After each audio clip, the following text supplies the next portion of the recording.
Another Greenville-Richmond matchup, another top-of-the-table clash presented by Cambria. Welcome one and all to the broadcast. It's the Greenville Triumph and the Richmond Kickers at Legacy Early College in Greenville, South Carolina, as both teams look to sit atop of the table after 90 minutes have transpired. Hello everybody, my name is Mark Schoenster. Alongside me, Eric Dobransky.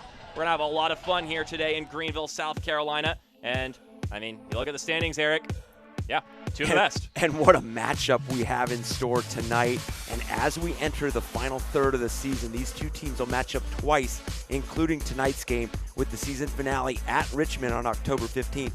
So 3 points tonight could be a huge swing in momentum and really shape the playoff picture heading into that season finale. Well, Eric, these two teams are at the top of the table for a reason, and when you look at the numbers, there's a reason they're atop the table. And two teams that are experiencing different results since their last meeting on July 16th, where Greenville won 3-1 at Richmond.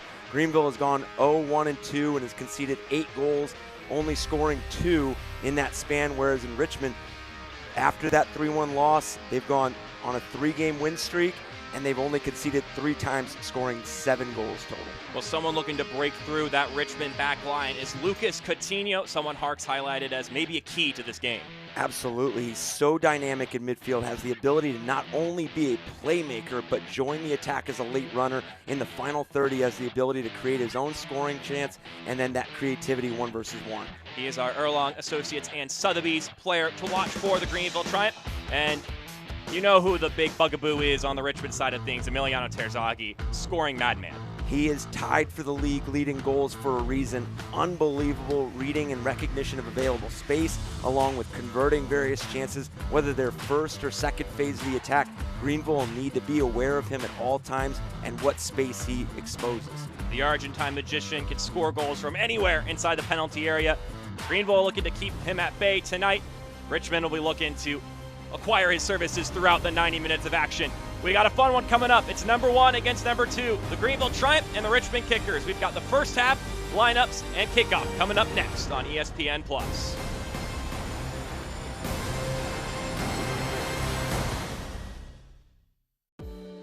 Take your career to new heights, building and sustaining the proven and powerful F-16 in Greenville, South Carolina.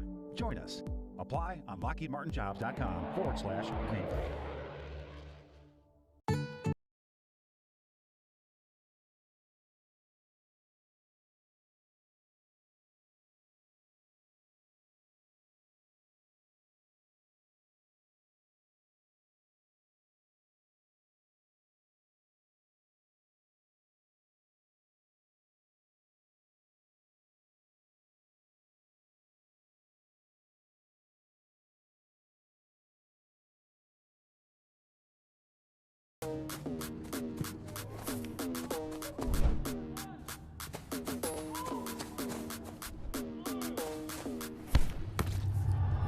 Is that a meatball? What the? Oh yeah, it's meatball time.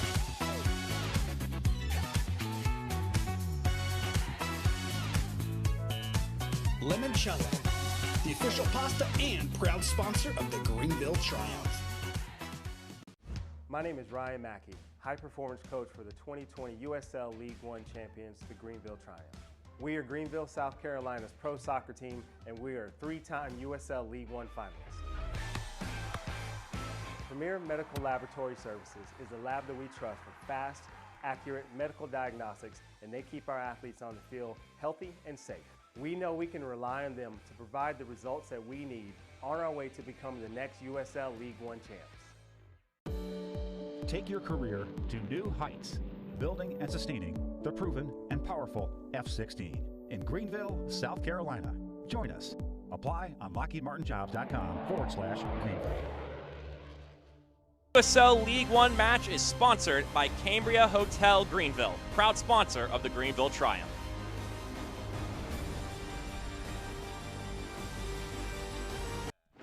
As we take a look at the Spartanburg Regional Healthcare System, here is the Greenville Triumph starting lineup. Mark Schoenster alongside me, Eric Dobransky. What sticks out to you here? And this is a team that wants to get off to a better start than their previous match at Chattanooga, where they conceded twice in the first 10 minutes. It's going to be a collective effort And look for this offensive attack that'll feature Jesus Ibarra and Jacob Labovitz, who's tied for the league leading goals with 11, as they look to be dangerous on services and second chance opportunities.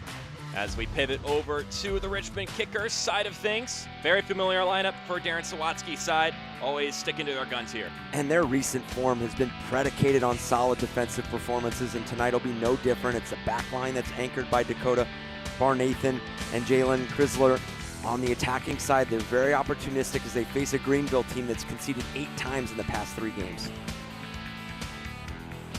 As both these teams look to take to the pitch and get ready to go, Greenville donned in their typical green uniforms, Richmond in their road white kits, with the blue and red incorporated into it. The Kickers sitting atop the table, Greenville right behind them. 3 points will put either of these teams at the top of the table. You hear the Star Wars music echoing in the background. And we're underway here between the Triumph and the Kickers. So I was saying it's Star Wars night at Legacy Early College. Fans showing up in costumes and lightsabers. As Labovitz looks to tee the ball inside and a roll to Akira Fitzgerald. Once again, my name is Mark Schoenster, alongside me, Eric Dobransky. I know some of you probably are missing Ross Davenport, but Eric here, he's got a wealth of soccer knowledge that he's ready to share with us. I appreciate it, Mark. And I think for this matchup, I mean, we talked about it in the open. I mean, you couldn't ask for a better setting in regards to heading into this final third of the season.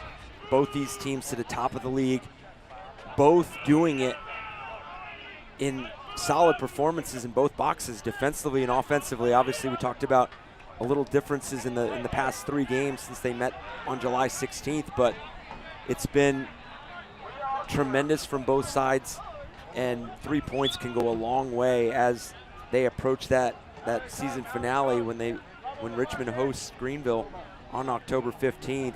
But I'm really interested to see a lot of these initial phases of play, really see who puts the pressure on each other in terms of what it looks like in the final third, what the structure is, and we're going to get an early, a lot of early look set pieces and things of that nature.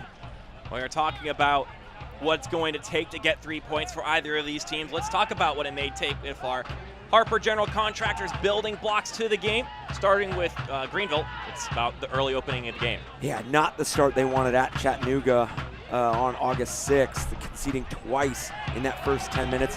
So that early concentration is going to be crucial tonight. It's going to be about restarts. It's going to be about slowing down play in that transition moment. And then for Richmond, it's really about going forward and the ability to attack and send numbers and be really influential in that portion of the attack. Darren Sawatsky said he wanted to let the horses run. He said when our guys offensively are clicking, we're very hard to stop, so let's apply constant pressure to that Greenville back line. Doesn't want them to have a moment to breathe. 2 opposite directions these teams have been riding recently when it comes to their form. Richmond on that 3-game winning streak. Greenville lost their last 2. So we'll look to see if form has continuation here or if Greenville can reverse the fates.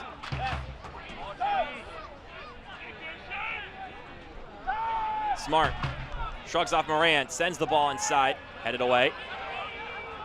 Falls to Coutinho. Gavilanes will play it back out to Smart. Swings in another cross. And that one off the mark. No bounce out. Well, it looked like it was a goal kick. It's a good chance for us to take a look at those who are not playing today on the injury report, brought to you by Wilson and Engelbart. Owain Gordon close to getting back to health for Richmond, but Darren Sawatsky thought that let's not take the risk. We won't have him travel. Should be back and ready to go here soon.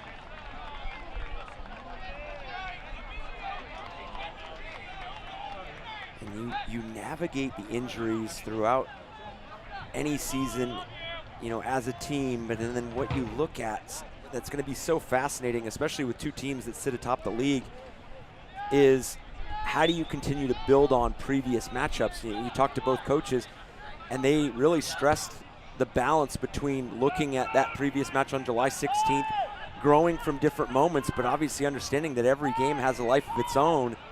Gavilanez sends it inside. He's looking to connect with, looks like Aaron Walker there. Making that slicing run inside. Instead, it's the veteran Akira Fitzgerald who collects it. This is a really positive start for Greenville. Finding the ball in deeper areas, finding a lot of success of getting numbers and really committing numbers into that final third. They've won the ball back yet again.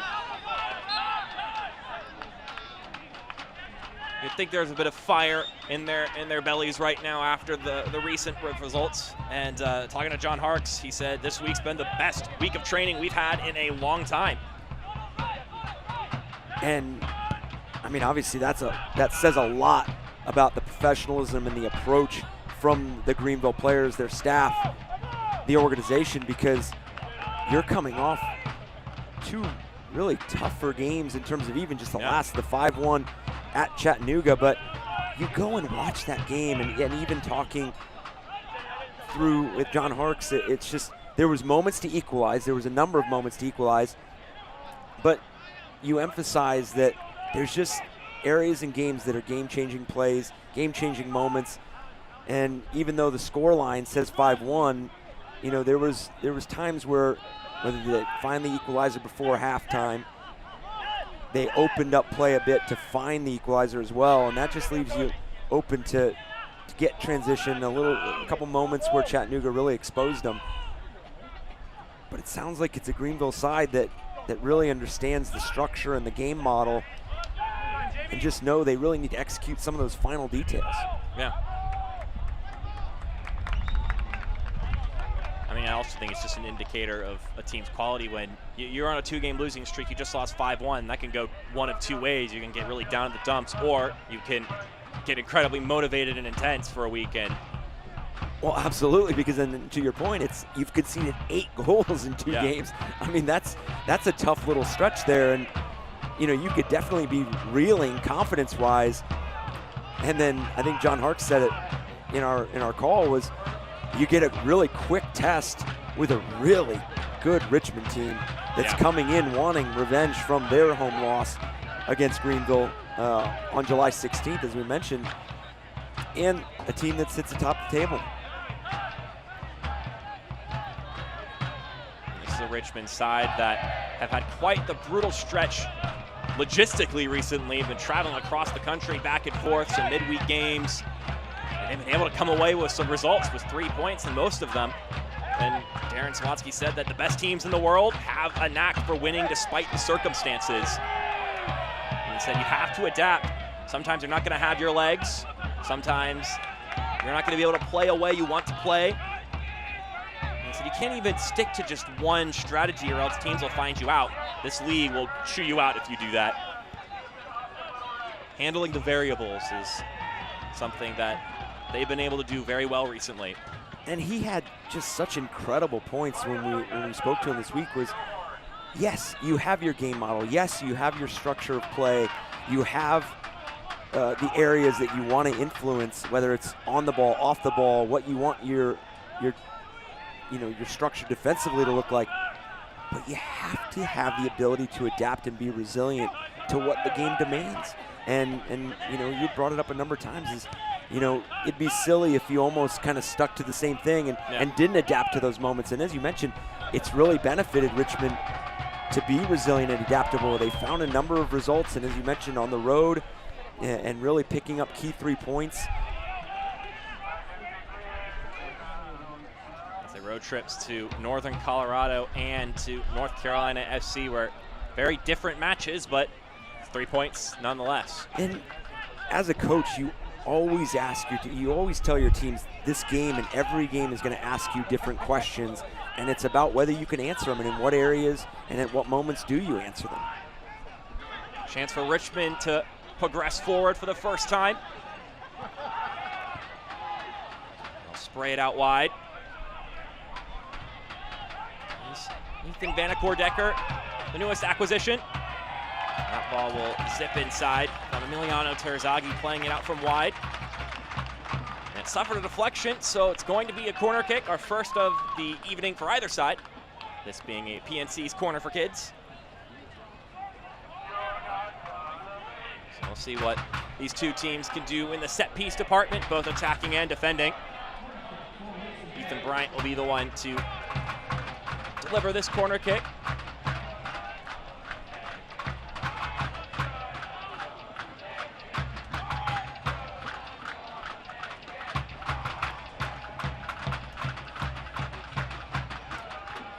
With a hesitation moment. Service looks good, and it's headed straight up into the air. Decker trying to put it back into the mixer, but couldn't get it done. And that was Jamie Smith who got his head on that ball off the corner. Coutinho trying to slip it through to Gavilanes. Richie is able to get there first. Well, we got a corner kick on one side. Now we got our first corner kick on the other end. Another PNC's corner for kids. Really good run there by Gavilanes, almost splitting the Richmond back line.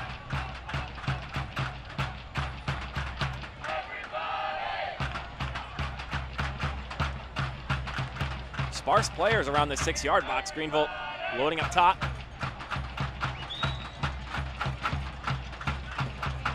Service dips down. Chrysler got his head on it. Pollock back into the middle. And Vignoles will sky that one away. Talked about it a little bit with that Chattanooga loss. John Hark said it was poor concentration from the start, but he was proud of how they fought back in that first half, and it very well could have been 2-2. He also said that he learned a while back that when you're down 2-1, you have to get more aggressive. You put in more aggressive players, and at the end of the day, a 5-1 loss is the same as a 2-1 loss on the table. It's 3 points. It doesn't make a difference, so you have to get aggressive. You have to keep going after it. He said ultimately that game was lost when we conceded twice in the first 7 minutes of the game.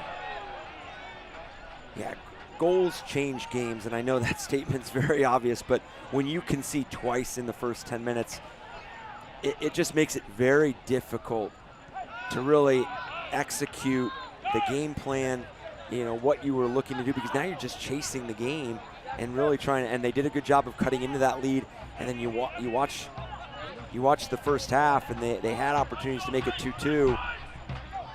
Terrific save there at the end of the 45 to keep it at 2-1. But conceding early is just one of the toughest things in matchups. Gavilanes trying to keep it in play, will win a corner kick. Actually, they're going to say it's a goal kick. Must have clipped off of the winger last. Maybe another deflection after it. Hit off the Richmond defender. I believe that was Chrysler he was working with there. And already, John Harks needs to be pleased with his team's response, performance thus far.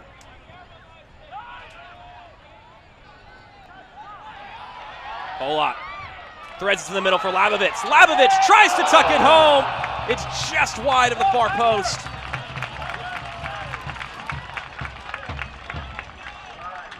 And what a win here, higher up the field, and then not only the ability to win possession, but picking his head up and finding Labovitz right there. And Labovitz is going to want that one back, because that one, you just tuck that away in that far side. But what a win at midfield there by Pollock. And that changes the attack quite a bit, is when your team can collectively win the ball higher up the field.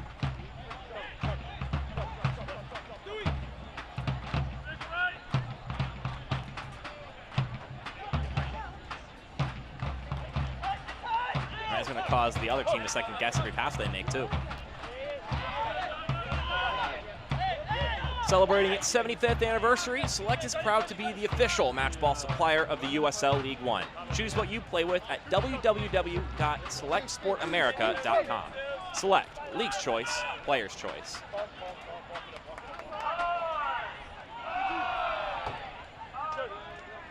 Ball's tapped back into play. Walker will cycle it over to the back line. Yeah, by the way, talking about Labovitz, not only is this a top-of-the-table clash against two teams that have been in the league for 4 years, but we've also got the two team players tied for the lead in the Golden Boot race with Emiliano Terzaghi and Jacob Labovitz spearheading their respective attacks. And that's why, again, we go back to why these two teams find themselves at the top of the league.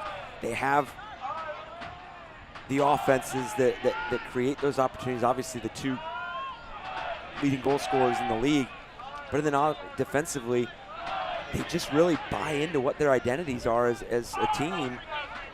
Really, the collective effort, the recognition of roles. I mean, that's so important when you have teams that are striving and that are as ambitious as these two teams are. You got the structure, the firepower, the cohesion. That's what you need.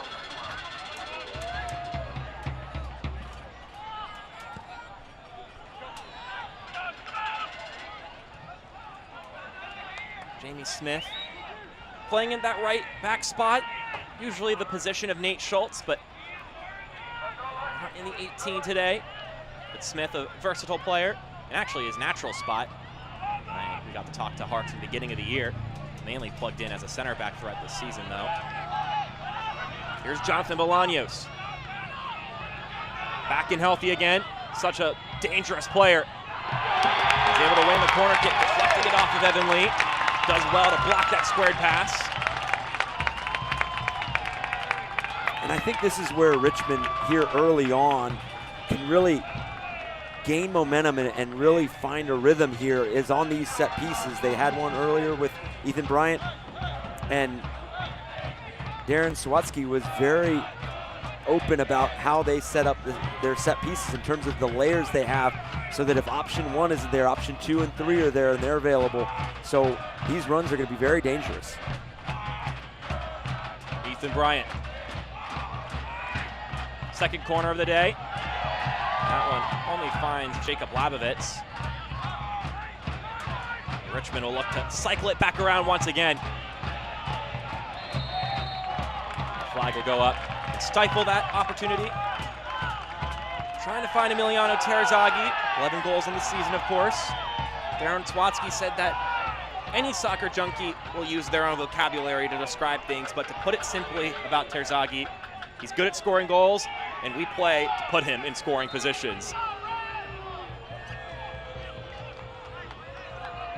Yeah, and I think when you talk about goal scorers, it's just the ability to finish in different phases in a variety of different ways. And I think that's what really both of these strikers do, is they're there for the initial phase, that first action, but they also just find such dangerous spaces to put themselves in good opportunities to finish second, third opportunities, services in the box. So it's not like you can just kind of glue in on one aspect of their attacking presence.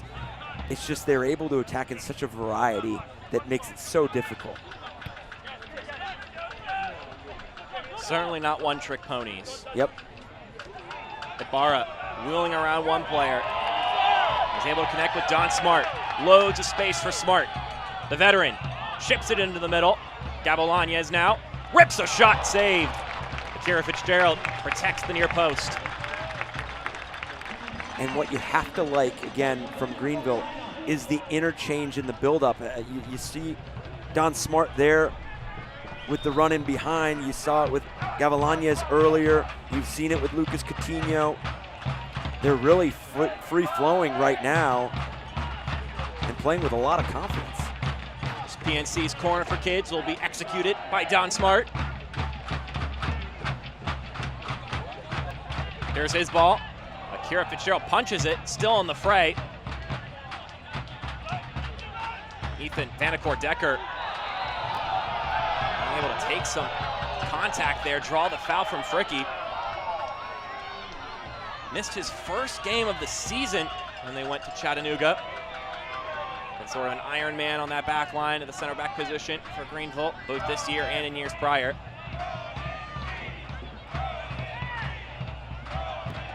Here's a look at it again on the 11-11 systems replay.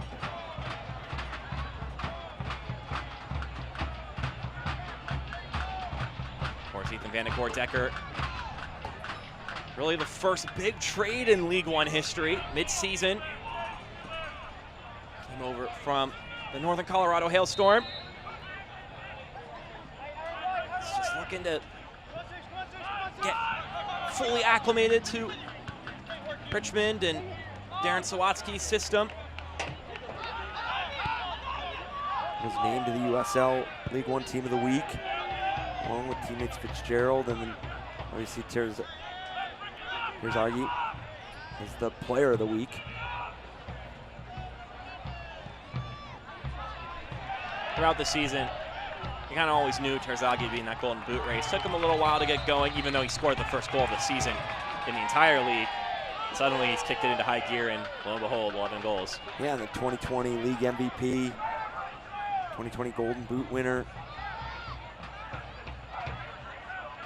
And then double that in 2021. Needless to say, when you talk to coaches about the Richmond Kickers, Terzaghi's name is brought up just about every single week. A known commodity, but a commodity tough to contain. When it comes to outside of that, John Harkes talked about Richmond. He said that they're a kind of team that, in a way, look to lull you to sleep with the way they circulate the ball. They want to just slowly pull you out of your structure in your formation. So get a look at some of the exuberant members of the Reedy River Riot, who for this half get to chant behind their keeper. I'm sure they'll be throwing some jeers Fitzgerald's way in the second half. We're on a two-game losing skid. We talked to John Harkes about how much do you focus on internal versus external when preparing for a game, and he says it's always going to be a mix. That's how it has to be every single week. Coutinho nearly getting on that one.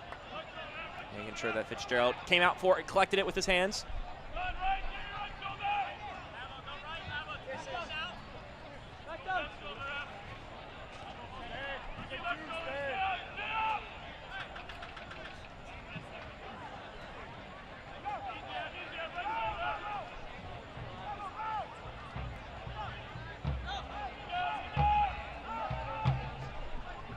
Harkes mentioned about incorporating the last matchup, that 3-1 game. He said that every game is different. It's a different blend of personalities, of player health, and just situation in the season. And although they were able to keep Emiliano Terzaghi at bay for the most part the first game around, that's never a given the next time you play. It is, and when you match up for only the second time entering that final third of the season, and then with that October 15th date still as that season finale, it's going to be interesting because we talk about the game model, we talk about the structure. That scouting report is there. That ability to look and recognize what teams offer, whether it's strengths, weaknesses, those areas are available because there's a story to tell within that season. And so there's not going to be a question whether these two teams are vying to be at the top of the league going into October. So it's about what do they look like going into those games, and what is the structure? What momentum are they? What rhythm are they playing with? So many factors to incorporate, and a game today could send ripples to that game in October. Of course, in League One, it seems like momentum and storylines are cutting and changing every single week. You never really know what to expect. But both these coaches have been around since the league started, so they definitely got a pulse on how things work out.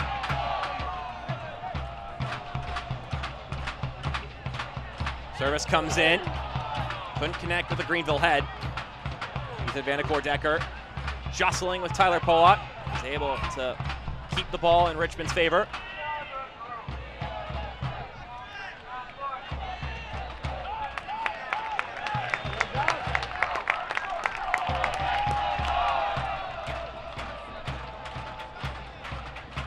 Although they're on a 2-game losing streak, Darren Sawatsky was very quick to point out about his opposition that although Greenville lost both those games, they did well to fight back into those matches in some capacity. And when talking about Greenville, he said, as you know, they're a very organized side, a disciplined side. If you make one stupid mistake, they'll punish you. As Labovitz threads it through to Gavilanez, but it gets cleared away by Fitch.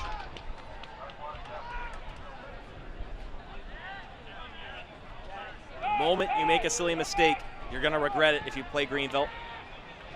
Darren Sawatsky said, and on top of that, they have some dynamic players on this side now, like Gavilanez. As Ibarra nearly tried to volley that one back into the fray of things. That was another player that Sawatsky brought up. And Darren Sawatsky was very clear about needing to defend services really well.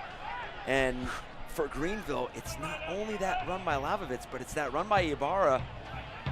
Whenever you can provide those 2-layer options on those services, especially from those higher spaces, it's going to be something that Richmond's going to have to deal with all night. That one just floating by Jacob Labovitz. 25 minutes into this one, Greenville definitely had the upper hand through this one. It's a beautiful day in Greenville. Lower 80s. There have been a certain amount of games this year in the summer that it's been incredibly hot and humid in Greenville, South Carolina, as it does in that area. But tonight, Mother Nature knew what kind of game was on the line and decided to give us some wonderful conditions. Bryant just able to handle Gavilanez's pressure. Ethan Vanderkoor-Decker still going with it. He'll draw the throw in.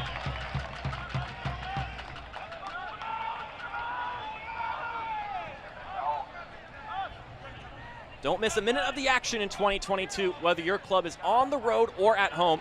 Catch nearly every second of USL League One action on ESPN+, the home to the USL, MLS, La Liga, the Bundesliga, UFC, and more.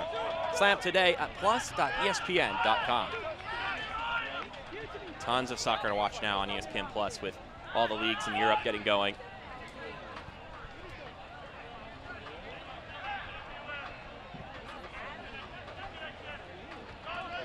I think defensively here, Greenville is making it very difficult for Richmond to get Bryant. Ritchie plays it in the middle, falls to Bolaños. Bolaños tucks a shot, it hits Terzaghi. I believe he was offside. Play will go on. An unlucky break for Richmond there. Coutinho down on the other end, into the center. It's headed away. Now Walker. Couple of quick passes. Labovitz fires, saved. The follow-up is blasted over. Don Smart with the golden opportunity. And what a clever turn here by Labovitz, and really good follow by Don Smart. He just has to direct this on frame and reward himself for the effort there. And you have to really enjoy the pace of this game. Richmond's finding a really good rhythm. Obviously, Greenville started and has continued to find some really good runs into that final third. Here come Richmond now. Terzaghi just rolls by him. Starting to go up and down the pitch. Got the sun casting long shadows onto Legacy Early College Field.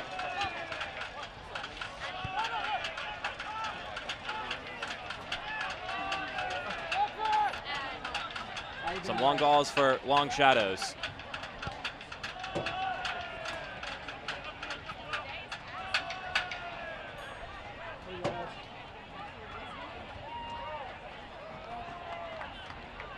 Bolañez ever shifty with the ball at his feet. And he'll draw the free kick.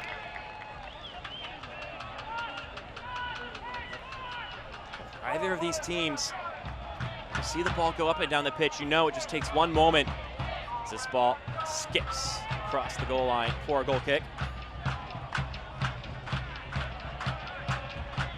Both teams chock full of talented finishers who can change the picture of the game in a moment, and there's one of them. And really a lot of credit to Richmond for navigating that first 15, 20 minutes or so and really growing into this match. And this has really turned into the tempo that we thought we might have gotten early on. I think both teams are starting to really recognize some areas and spaces that become available in transition.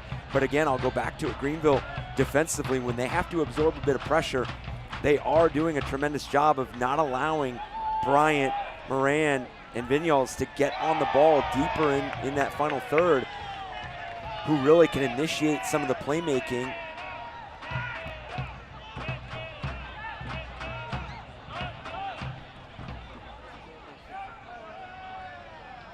Defensively, that was one of the big topics of conversation with John Harkes. He said recently, we haven't been great. We've conceded too many goals, and we need to take pride in not conceding goals again. Got to get that edge back. And he said that isn't just on a single group of players. It's not on just the back line and the goalkeeper. That is everybody. Every player has that responsibility. We all have to be better about it. And although he was pretty critical, he said at the same time, we can't forget all the good work we've done. I mean, look, they're in second place. They sat at the top of the table for a lot of the season. This isn't a team that's exactly down in the dumps, even though they've lost 2 straight games. Yeah, he talked about, like you mentioned, all the good they've done thus far, and we've talked about it when we opened with the standings. I mean, this is a tight league in terms of the points, and if you go, I think with the confidence in terms of John Harkes really mentioning the good that this team has done, I think there is a silent recognition knowing that they probably can't go on another little three-game streak like that where you just pick up 1 point, because there's only less than 10 points that separate 9 to first. Yeah. So there's 3 points are at a premium and picking up points in general, but I think with 10 games remaining, performances have become really vital. I think both Darren Sawatsky and John Harkes are totally okay with being above the madness that's happening below them and do not want to get tangled up in that. Yep, absolutely. An emotional roller coaster every single week when your placement shifts 4 or 5 times. Here's Bryant. Cuts inside. Bryant still with it to Ethan Vanacore Decker. Wasn't able to do anything with it once it reached his feet. Now Coutinho with some space. Bolaños tracking back to defend him. Now Gavolañez. And going back to the points, I think when you look at it, 1 point is always viewed as a positive. You didn't pick up 0. You obviously, unfortunately, didn't pick up 3. But I think for both these teams, they both fully understand what 3 points can do for them in the standings and what they can do for them heading into that final stretch, how it could really change the trajectory of their placement and their seating in the standings. So you're going to have a really frenetic, frantic pace in some of these transition moments because they're so opportunistic, and they're both teams that really value 3 points tonight. Ibarra with the chip. Couldn't get it over Barnathan. Now Smith. And that one will go into the arms of Akira Fitzgerald. The likes of Gavolañez, Labovitz making those runs. Talking about Jacob Labovitz with Darren Sawatsky scouting out the opponent a little bit. He said that Labovitz is set up to be free. They cross the ball so much. He said they cross it more than anybody in the league. You touched base on it earlier. He also mentioned if Terzaghi got the amount of volume that Labovitz got, holy smokes. And he wasn't saying that as a discredit to Labovitz. He was saying that as a compliment to just how good Greenville are with Ibarra and Gavilanes and company providing those kinds of services on a consistent, high-quality basis.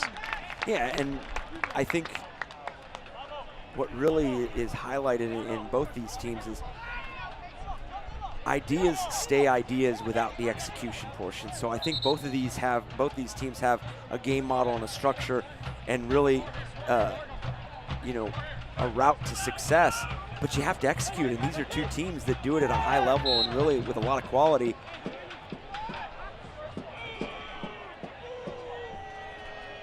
But you go back to Jacob Labovitz, it's about getting the motion and the movement. We talked about the interchanging earlier on in this first half.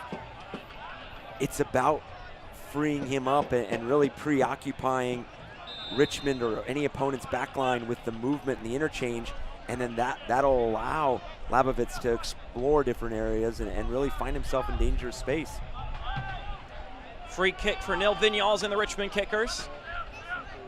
Second time we've had a set piece today where a runner stopped right before delivering the ball for Richmond. Vignals, such a good ball. He's fantastic from those set piece spots, but on this occasion, Paul Christensen is able to collect it without too much of a threat. Paul the wall as they chant behind him.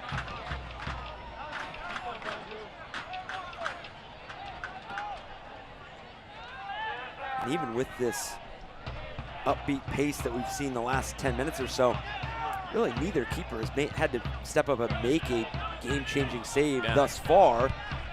A lot of it's being played in the midfield and really in that build-up to the final third. So it's really just kind of finalizing that phase of play and that final detail there. Bolaños. Bit of an exchange with Ethan Vanacore-Decker. They're not on the same page there. I mentioned two sides just poking and prodding each other, but not going to let the other sneak through in any gaping moment. Bit of a hopeful ball there from Stuart Ritchie. One more little tidbit on Labovitz. John Harkes mentioned that one advantage he has, and this is an advantage in some ways, is that he's a little unpredictable.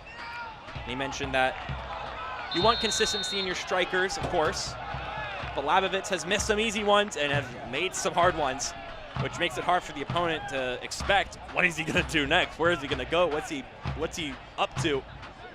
And he said that Labovitz has always had a good mentality, though, always wants to get better. And he said, and although the kudos that Darren Sawatsky gave about the service to Greenville, John Harkes said that we need to provide better service to Jacob Labovitz. Goes to show you the standard that Harkes holds his side to when it comes to supplying their strikers.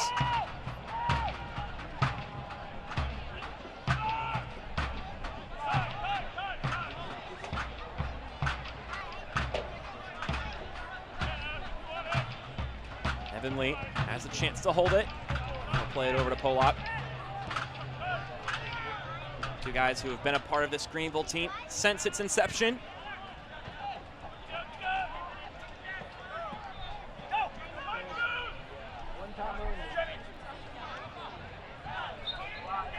Vignals goes down, draws the foul for the Kickers.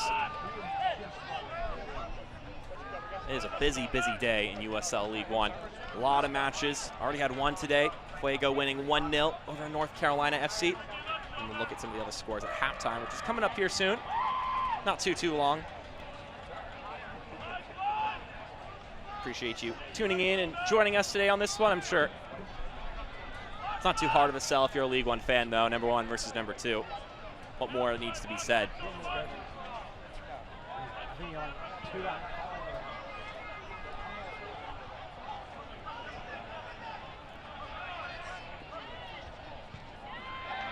Lee provides the clearance, had Terzaghi bearing down on him.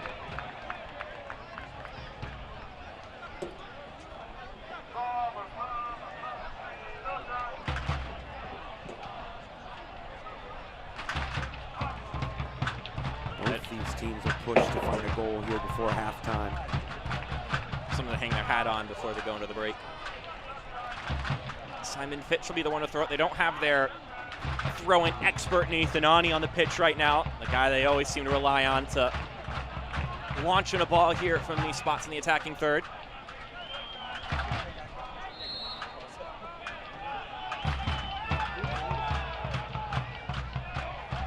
It heads it straight up, and ultimately, kind of the best case scenario off of a throw-in from that spot, win a corner kick, which is a much more desirable dead ball situation for Richmond. And they'll be doing it right in front of the Reedy River Riot, which is packed as usual.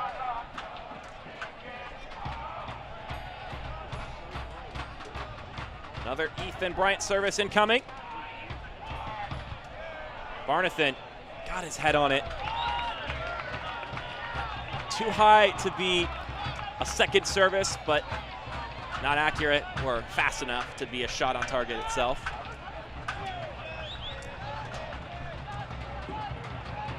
So with about 5 minutes plus stoppage time left, let's see if either of these teams can stamp their place on the score sheet.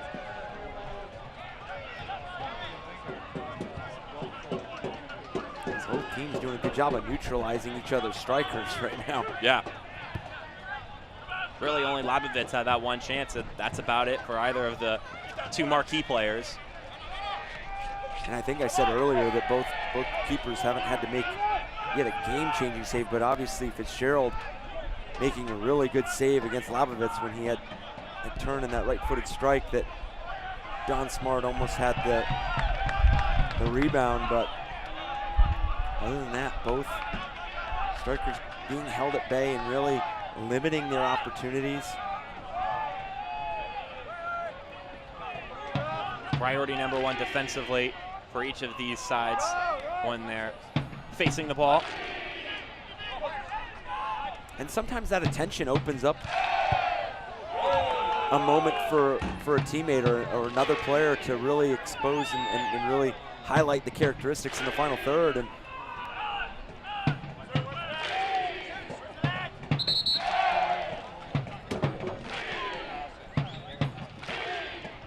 Richie being gestured to come a little bit further back up the pitch. Can't knock him for trying.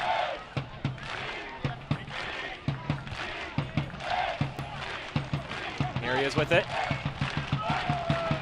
Running into the space, loses track of the ball for just a moment. Cavalanez will provide the clearance and potentially a long ball down the pitch. Labovitz chasing after it. Frizzler is able to scuff it off of Jacob Labovitz, not only providing the clearance, but keeping possession in Richmond's favor. Good crowd here tonight for a big game, also for, of course, Star Wars night. I believe there's going to be a costume competition at halftime. While we're talking about all the news across USL League One, they'll be seeing who's the best Jedi Master.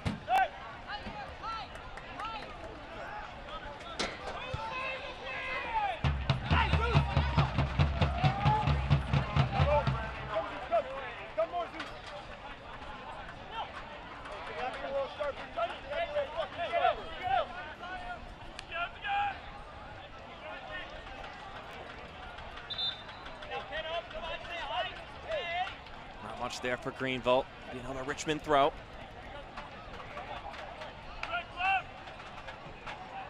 After this match, Richmond continues their games on the road as they go to Central Valley Fuego. Greenville goes to FC Tucson. It's a long road trip coming up for Greenville. Actually, for both of them. You mentioned, yep. Yeah, both having to go to the West Coast. And I think that just adds to the pressure of picking up 3 points tonight. And I know Richmond's the road team, but you know that 3-1 loss at home to Greenville is fresh in their mind, and they want to square it up. Absolutely. Which would only lead to making that October 15th game, which season finale. Wow, that's going to be a banger for certain.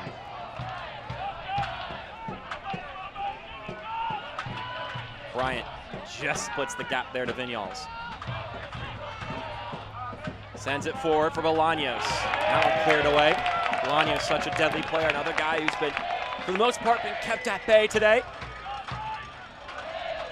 There's John Hartz. Having a conversation with his fellow coaches on the bench in the dugout. We'll see what adjustments they'll make in the locker room, what things need to be said, what bases need to be covered.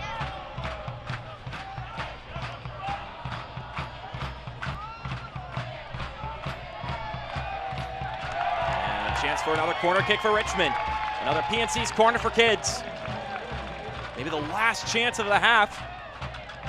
Haven't had a lot of moments of stoppage in this one, so I wouldn't anticipate anything for the most part from our head officials, which is a rarity for USL League One, I'll tell you that. I think Richmond is going to want to be very detailed with their runs and their opportunities here on this corner kick, and obviously Ethan Bryant be really detailed with the service here. Try something a little more tricky and nothing really to come of it. And that's got to be just a bit disappointing for Richmond because they have put themselves in some dangerous opportunities on set pieces and really unable to create anything dangerous there. And I think both these teams, we saw the rhythm shift and really the tempo become a lot quicker towards that middle of the first half. But really both these teams just missing that final detail, that final pass, that final execution. So really at halftime, both these coaches are going to want to tighten that up just a bit and really clarify the ideas in that final third. You know, Greenville with the services, and then Richmond really unable to find their goal scorer, Terzaghi, and the runs from midfield as well. Well, it's a League One rarity. I think the first time I've seen it this season. No stoppage time, and it's 0-0 after 45 minutes. We're going to step aside for the Oxford Barber Company halftime show. Got some great content coming up next, so do not close your app or whatever you're watching this matchup on. We'll see you on the other side of this break on ESPN+.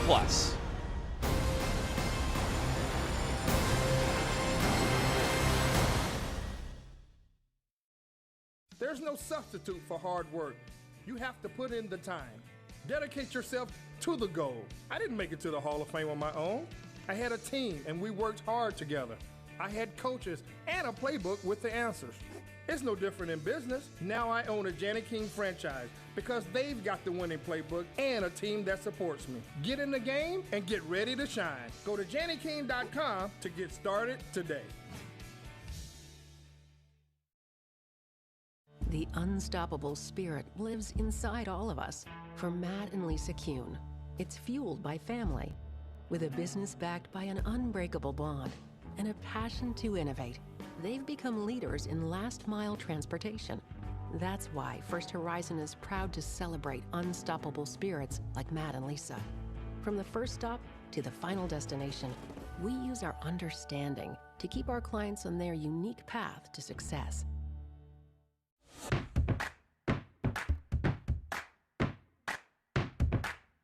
When you donate blood with the Blood Connection, you're helping to save lives right here in your community.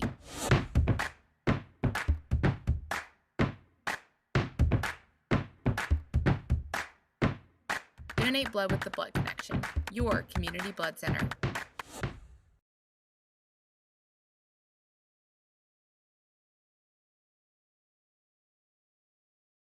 This is no sleepy-headed, moving in reverse kind of state. We're home to barrier-breaking humans who took $7 billion and invested it in microchips, potato chips, nope, education. This investment, it builds jobs and more jobs where people create things like flying, not that. Who does all this? Forward-thinking pilgrims of change, like you. South Carolina. Now that's smart. Welcome back to the Oxford Barber Company halftime show as we've got the competition of costumes here for Star Wars Night. Scoreless after 45 minutes. Well, let's take a trip around some of the current affairs in USL League One. Ryan Rose has a halftime report for us. We start with some news out of South Georgia. Coming soon, a new venue. It'll be the 26th venue in League One history. These photos were taken last Tuesday. Some of the structure and infrastructure going in over there at the new Tormenta Stadium at Optum Sports Medicine Field. And then this past Tuesday, this Tuesday actually, we got pictures of this. The sod is in. It's being watered. Grass is growing.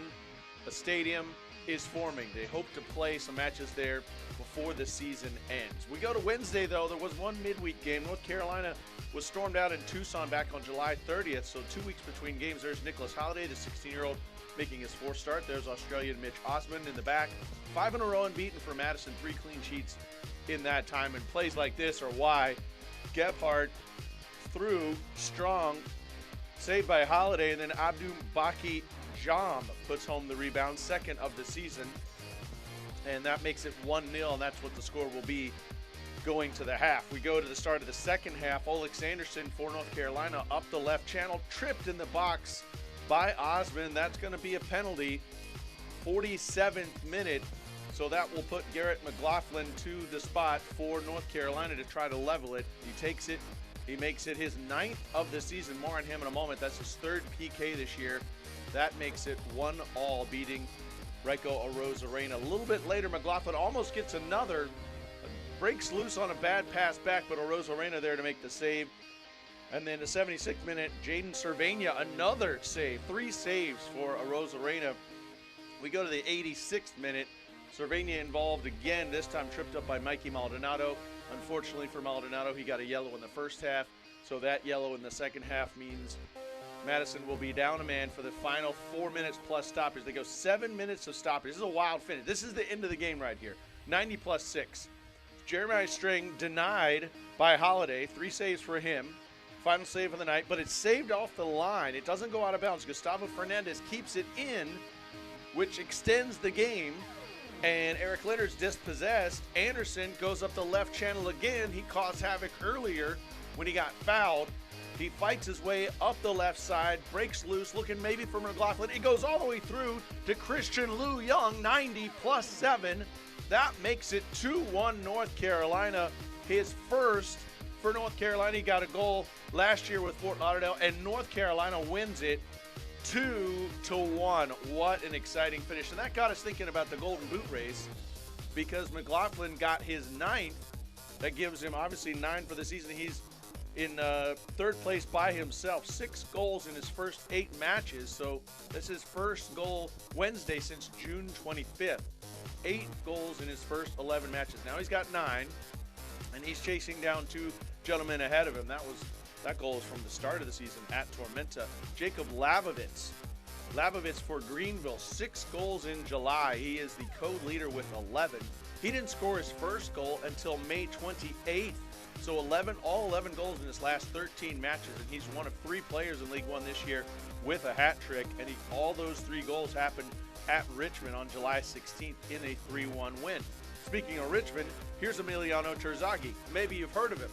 4 goals in his last 3 matches, including that one from 40 yards out. This man is a magician. 39 career League One goals. If you count the Open Cup goal earlier this year, 40 goals in a Richmond kit in 3 seasons. The 2-time MVP, back in form and back atop the goals leader race. There they are. Lavovitz and Terzaghi with 11, McLaughlin with 9. Irvin Parra and Juan Galindrez, don't count them out. 8 goals apiece. This race is getting tight as we finish up week 21 this weekend. That's the story here. A little more halftime coming up after the break, but first this from the USL.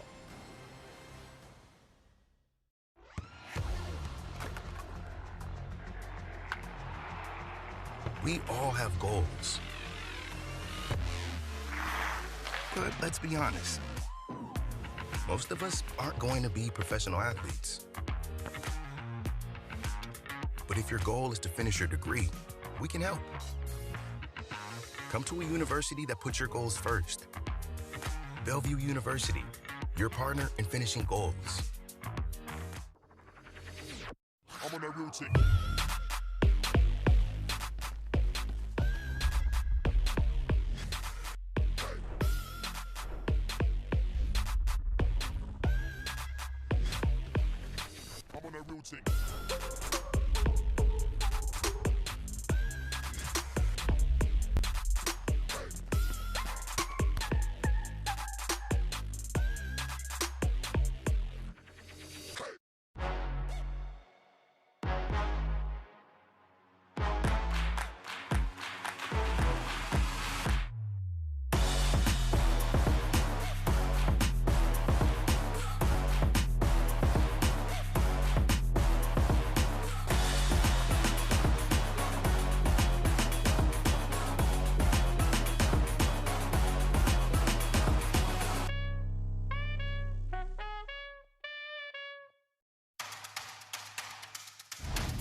Welcome back to the Oxford Barber Company halftime show.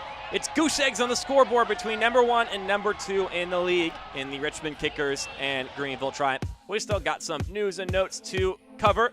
The biggest one, of course, is Sacramento Republic, the Open Cup final, September 7th. If you're not going, you can tune in on ESPN Plus. I mean, Eric, how massive is it for a USL club to be in the U.S. Open Cup final? What a run for Sacramento Republic, and what a U.S. Open Cup we've had this year. It's just been tremendous. A lot of action, a lot of upsets. It's been fantastic. And then Hailstorm and Union Omaha both also pulling off some MLS team upsets, so League One represented well. As we look at the team of the week, you mentioned it in the first half of action.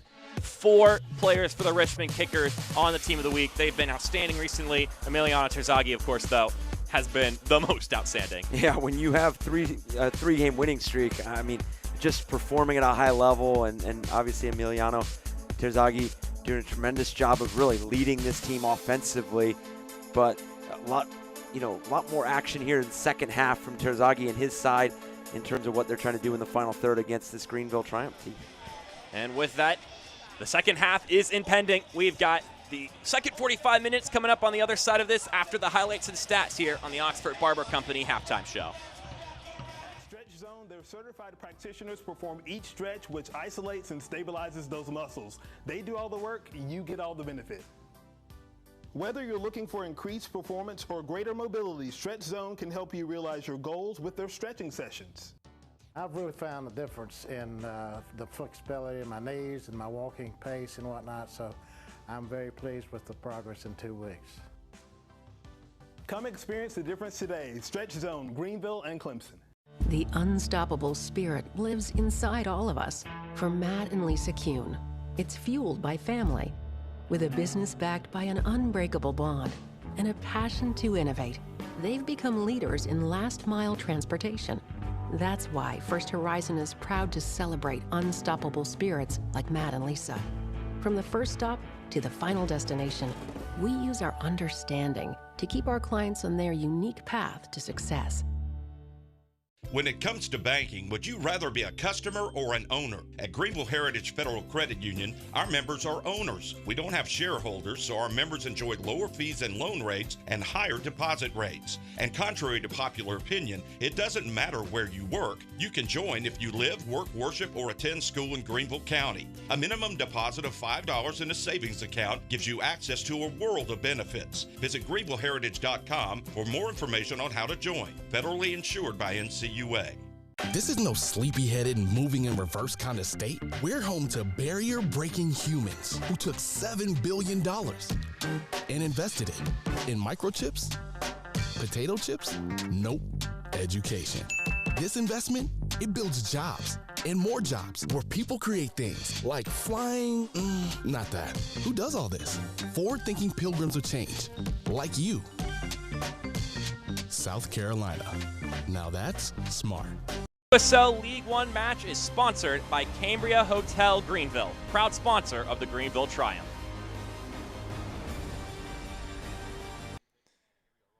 Let's take a look at the first half highlights brought to you by Palmetto State Home Mortgage. Mark Schoenster alongside me, Eric Dobransky.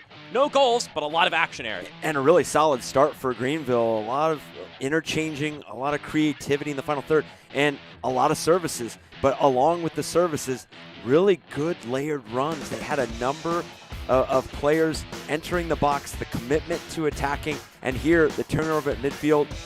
Polak gets his head up, finds Labovitz, and this was a tremendous, this is one of 2 really good opportunities by Labovitz in the first half with a Fitzgerald save, but the win at midfield, the ball there to Labovitz, and then Don Smart, the service here.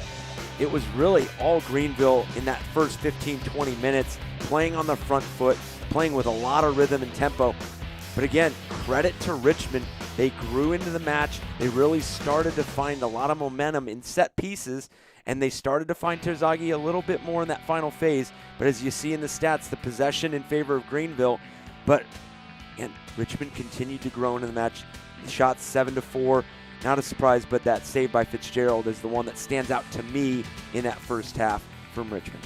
First halftime Stats brought to you by Warehouse Services Incorporated. Also worth noting that Greenville lead the league with 13 first-half clean sheets, this being the 13th.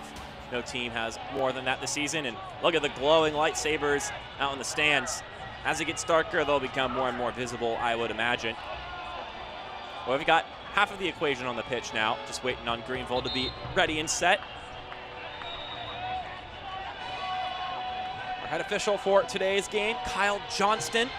Don't know if I ever actually brought up his name in the first half, but as you saw, there was no stoppage time, so it wasn't really a lot of chances for him to get involved in the game. No, really a fluid first half where, you know, the rhythm definitely picked up towards that middle of the first half. But like you said, not a lot of stoppage. You did see Richmond earn a number of set pieces, but really nothing that prolonged that first half. Now, you have both teams that are sitting at 0-0, and we talked about how ambitious these two teams are to pick up 3 points and really put themselves in a good position in the standings and really distance themselves a bit more from that chaos, as you mentioned, below them. So I don't doubt that we're going to see an action-packed second half here. And the chaos has continued. Worth noting in the other games happening, Charlotte Independence at Tormenta, 1-0 lead thanks to center back Shalom Duty's goal back in the 16th minute. Ethan Vanacore Decker in a bit of a bind there, and is able to earn a throw-in for Richmond. Central Valley Fuego ending a 337-minute goal-scoring drought earlier today against North Carolina. Ended up getting a 1-0 victory. And then Ford Madison and Chattanooga just getting kicked off. On top of that, Omaha and Northern Colorado getting started here soon as well. Actually, they just got started. Terzaghi lets one rip. It dribbles through the middle. Excellent save. It's not done yet. That one blocked by the defender, headed down. Scrambling moment for the Greenville Triumph. Richmond so close to scoring.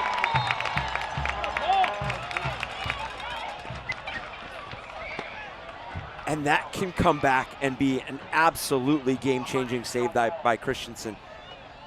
This ball deflected, and what a save. Right-handed, strong hand. Bolaños just unable to tuck it away. And getting that second chance as well.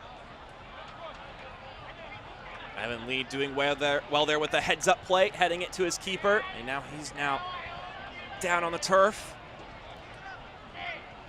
He was excited after the play, and then the adrenaline wore off for just a moment, and you realized, oh. Yeah, you wonder where in that play he took a bit of a knock. And as you mentioned, just terrific awareness to knock it back to Christensen.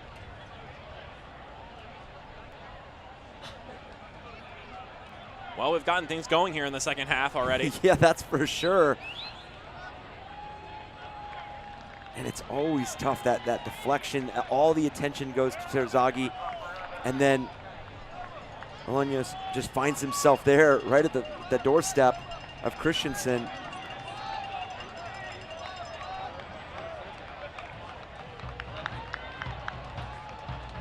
So Lee will have to get waved back onto the pitch after getting checked. Hopefully he's doing all right. Looks like he's just going to have to get the go-ahead from our head official, Kyle Johnston. Trying to get a drop ball for Paul Christensen. And at times, like he just made moments ago, earns the nickname Paul the Wall. And not only does, are you going to file that save away in regards to if they go out and get 3 points and get a positive result, but sometimes if you get off to a bit of a slow start, those are plays that wake your team up and really get you guys flowing back in the positive direction in terms of that spark, that flipping the switch, and that recognition of, hey, Richmond just came out and created a very dangerous opportunity, so we're very fortunate to be at 0-0 still. It doesn't only prevent, but it also ignites. Correct. That's a great way of putting it. Uh-oh. Clean up on aisle 4.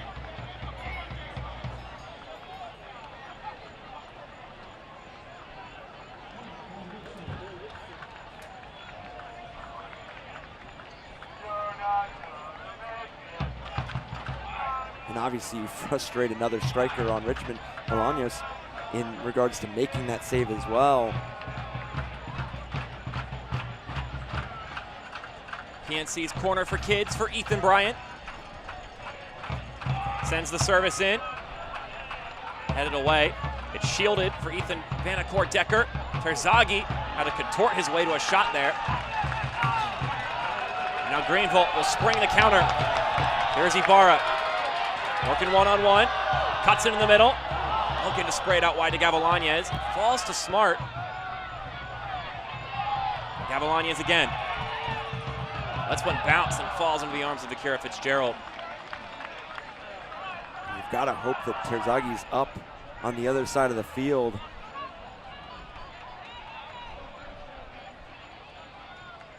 It looks like he's been able to continue play.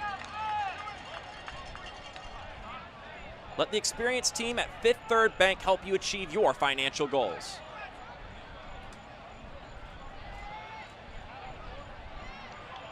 This ball runs through, into the middle, cleared away by Evan Lee once again. He is having himself a day. Had some stops in the first half. Made the play moments ago in accordance with Paul Christensen. Got another PNC's corner for kids.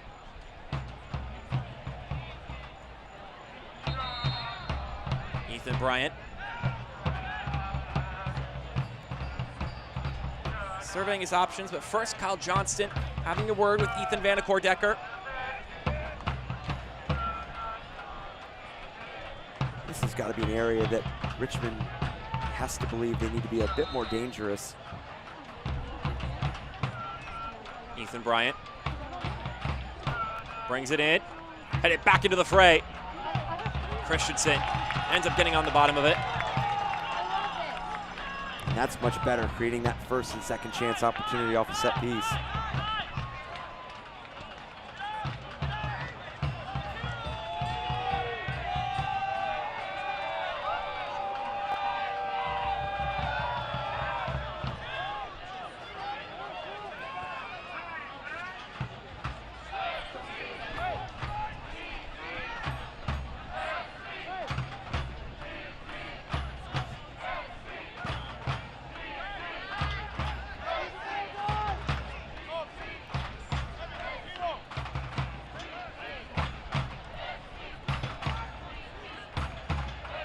I wanted to pick your brain on this as a guy who coaches. Talking to Darren Sawatsky, he mentioned an extra advantage that he has as a coach that also John Harkes has, is the high level of play they as players got to experience before becoming coaches. And he said, you don't have to have that to be a good coach, but it's an extra asset to understand what it's like to be on the other side of it.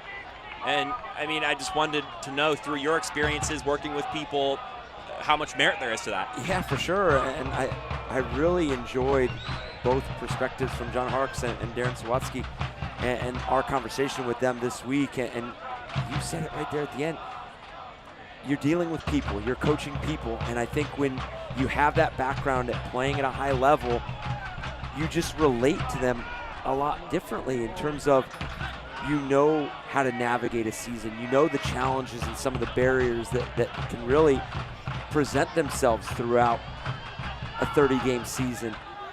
And what a player's, whether it's the mentality or physically, how you feel going through that season and what buttons to push if you're going through a win streak, a losing streak, tough moments. So I think that relationship and really that ability to recognize is so important. Coutinho fires. It's off target and will ultimately be a goal kick. I also imagine it helps when your coach is asking you to do some unsavory things and you're thinking, this guy's just talking out of his rear end. He doesn't know, but wait, actually he does. He's been there before. Well, and I also think that it also helps in regards to really solidifying what kind of culture you want within your team. And here's a clear, careless giveaway. Coutinho to Ibarra. He slips up and falls over. Greenville putting their foot on the gas. The cross into Labovitz couldn't connect, too close to Fitzgerald. And actually, it went out of play. It's going to be a corner.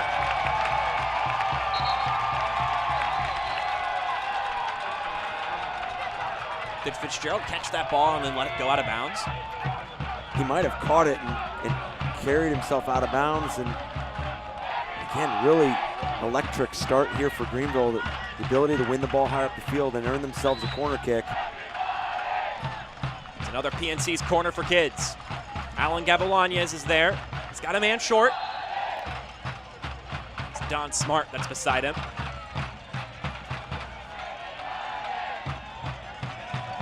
Terzaghi goes down slowly inside the 18.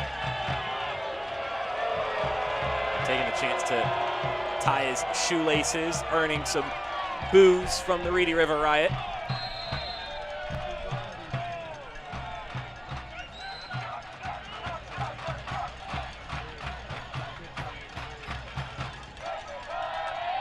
Ball dips down. Fitzgerald gets his hands on it. I thought about this right after referring to Paul Christensen as Paul the Wall. Kira Fitzgerald, as far as I know, doesn't have a nickname, which is crazy given just how great he's been for Richmond all these years. I may be completely missing it, and there is actually something out there, but as far as my knowledge is concerned, he's just Kira Fitzgerald.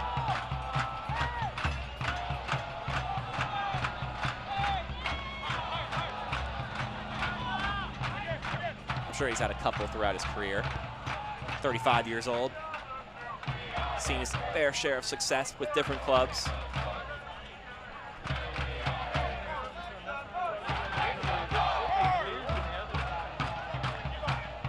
Fitch with a seek across there.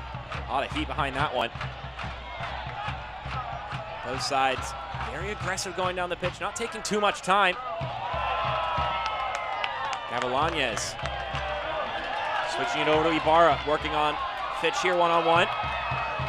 Still going with it. Out to Polak, just too far. You could see what Ibarra wanted to do. He wanted to create just a bit more space for Polak there and just draw the defender in just a bit more and allow that service.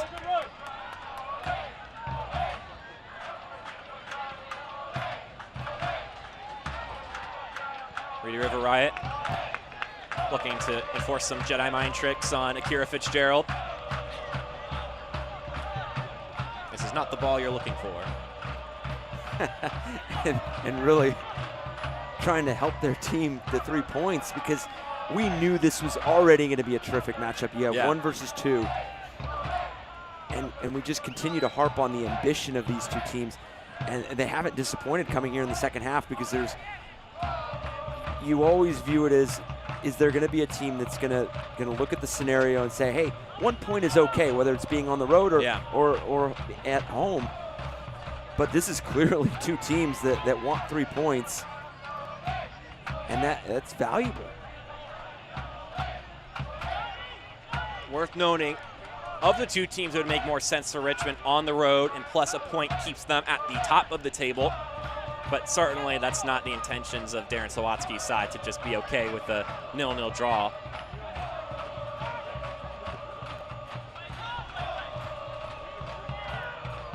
Cross looking for Don Smart. Ibarra has to dash back to keep that ball in play. And then he'll waft it wide. Quite an intensive touch. Labovitz to the back, the shot skips forward. Another chance for Greenville.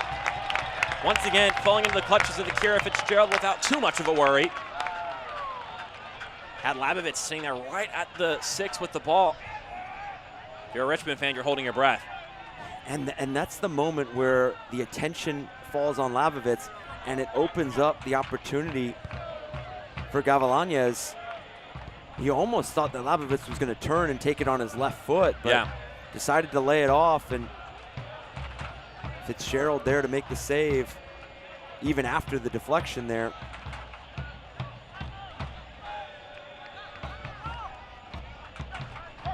Dan Swatsky talked about the parity amongst the league and how quality teams are from top to bottom, and that every week is just an absolute grind, that it's not just a given depending on where they fall within the standings, and you have to be at your best. Saw that last chance brought to you by 1111 Systems. Have to be on your game each and every week. Ethan Vanacore-Decker. Good challenge there from Aaron Walker.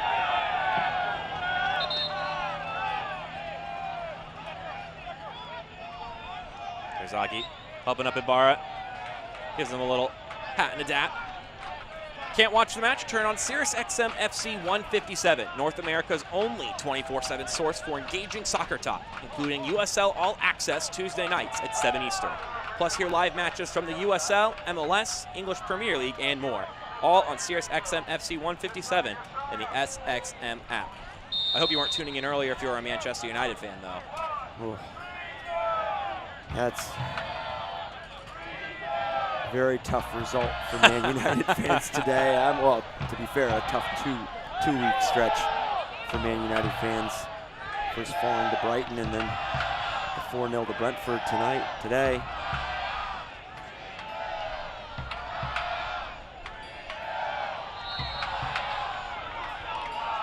Certainly strange in the Premier League, but that's nothing new in USL League One. A team getting drubbed by a team at the bottom of the table, that could happen any week. That's just one of the matches that happens. Yeah, we talked about teams, really navigating a season and putting themselves in the conversation. I mean, you look at Chattanooga Red Wolves, they're on a 5-game unbeaten run right now with three wins, 2 draws.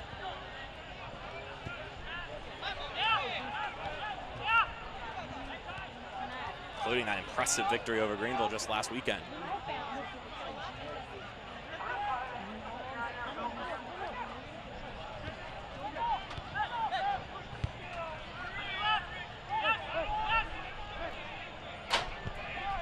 Noting Union Omaha has scored a goal against Northern Colorado. Meanwhile, the Charlotte Independents up a second goal before halftime. Trazer Mbuyu, who was the first guy to have that Golden Boot crown this season, slowed off a little bit, but if he can get back in form, that's good things for the Independents and the Jacks.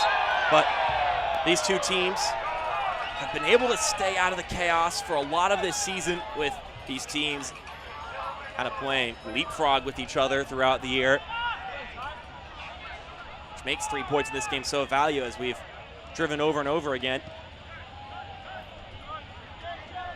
And like you said, I don't think either of these teams are going to hit the brakes at any point today, not until that final whistle rings. Well, and I think we continue to highlight the 2 strikers, one on each of these teams, who are Terzaghi and Lavovitz, and they're both tied for the league lead with 11 goals, but you don't become a goal scorer like that if you don't find ways to influence matches. So I have no doubt that either one of these players is going to find a way to influence the match, whether it is directly them being on the ball and them, with the scoring opportunity, or just creating and being that target player that draws that attention and opens up another opportunity. So you don't put yourself in a position where you're tied for the league lead in goals if you're not fully aware of what the game is requiring of you and those moments in those areas. So they still have a lot of time to influence this matchup. Terzaghi progresses forward, but Ibarra, quick track back behind him. Ethan Vanacore-Decker with the long ball, looking to connect.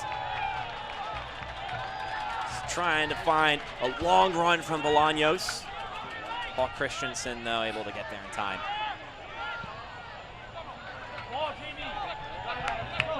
Here's Ibarra. Slips it to Coutinho. Coutinho into the middle. Now Smart has a chance to wind up and fire! Once again, Akira Fitzgerald able to block it away. Another pocket of space. Gavilanes smothered. Barnathan able to handle it. Bryant keeps his feet. He can't keep the ball. Let's take a look at this again on the 11-11 systems replay. And it's really just, you look at it as an opportunity created, and that's what it is. Obviously the shot by Don Smart, but the willingness to defend that final moment from Richmond was excellent. You get bodies in front of the ball, obviously the save by Akira Fitzgerald, but the awareness for those second and third opportunities and the sacrifice in that last moment keeps this game at 0-0. But will it stay that way? Here's Alan Gavilanes. Crossing the middle for Labovitz. And Akira Fitzgerald had to spring and catch that one.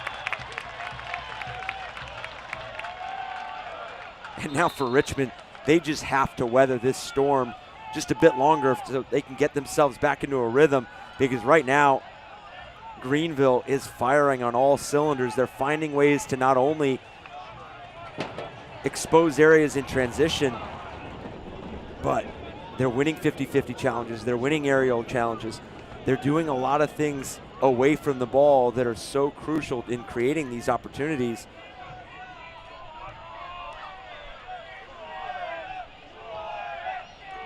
Don Smart ailing a little bit here. And such a engine for this team this season, Don Smart. What a strike he had just a moment ago, really forcing Kira Fitzgerald into a really good save. You got to imagine that his mind kind of floats back to that rebound from Labovitz's first half chance. Looks like he's going to make his way off the pitch, whether it'll be subbed or they'll hold. I know substitutions warming up. Nico Brown getting prepared to come on for Greenville. Would be the first substitution by either coach.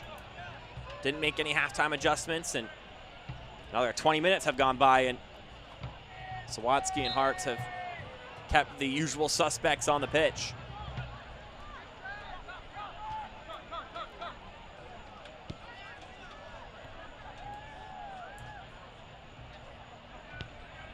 Smart's back out there. So the substitution will have to wait for now.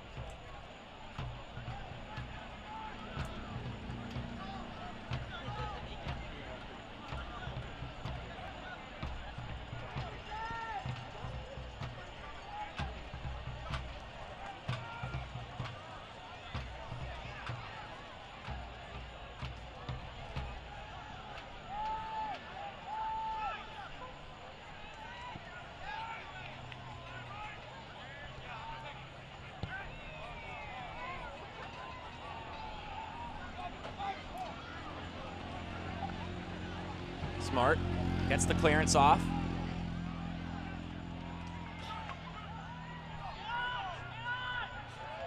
Bit of a limbo period again, but just for a moment, Coutinho. Can he create space? Slips it to Labovitz. Labovitz back into the center. No one's there to make that run, but here's Ibarra. Hesitates. Squares it inside. Denied nicely by the center back.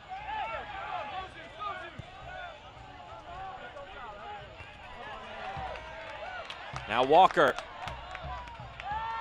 Little 1-2 with Smart. Greenville, once again, looking to bear down on this Richmond side. And John Harkes has to be pleased with this spell from his team. We're going to get the substitution here. Don Smart will stay on. It's Jesus Ibarra who will come out for Nico Brown. This substitution brought to you by Spinks. His 11th appearance of the season, Nico Brown. Turned 24 last Thursday, so happy belated birthday to him.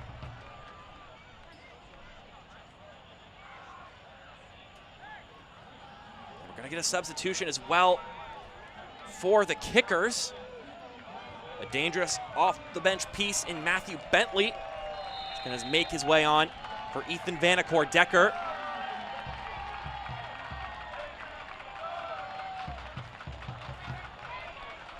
happen just yet. I'll have to wait till the next dead ball, which is right now. So not much patience had to be practiced there. But Bentley, the Englishman, coming on for Ethan Vanacore-Decker. Looking to provide some new energy to the Richmond attack. He could bring it. 5 goals on the season. Another substitution brought to you by Spinks. And had an assist on Terzagi's first goal in that 3-1 win against FC Tucson on August 6th. Provides just a bit of a different tactical look for Richmond. And also a guy who's been here for the whole season, which, although you can't deny the talent and the resilience that Ethan Vanacore-Decker brings, Matthew Bentley, maybe they just need someone a little bit more familiar at this point in time. It takes a lot of games to get used to your teammates. Absolutely.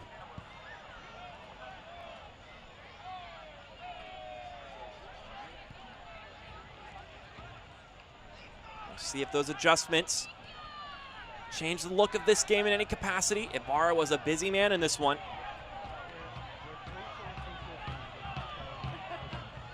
This ball sent inside, punched away by Akira Fitzgerald. Our first chance to see Nico Brown. Somehow that one slipped through. Still Greenville.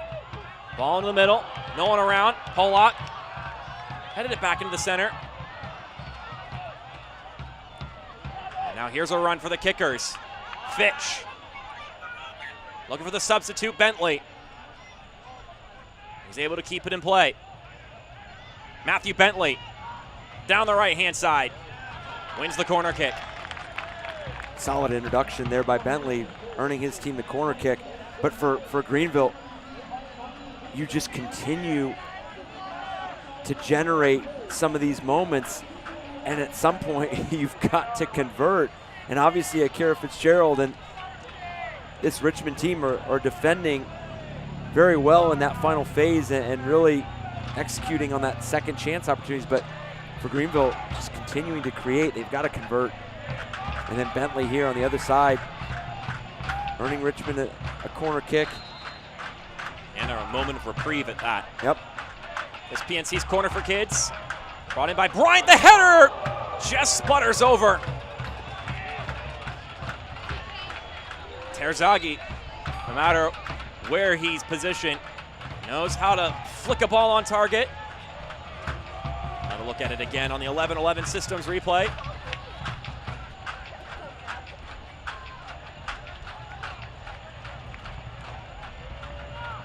Thing when you have goal scorers like Terzaghi and Labovitz and the dangerous players that each of these teams have is we can talk about momentum, we can talk about rhythm, we can talk about offensive opportunities generated, but these teams only need one opportunity in terms of to convert, and you saw that there with Terzaghi on this corner kick.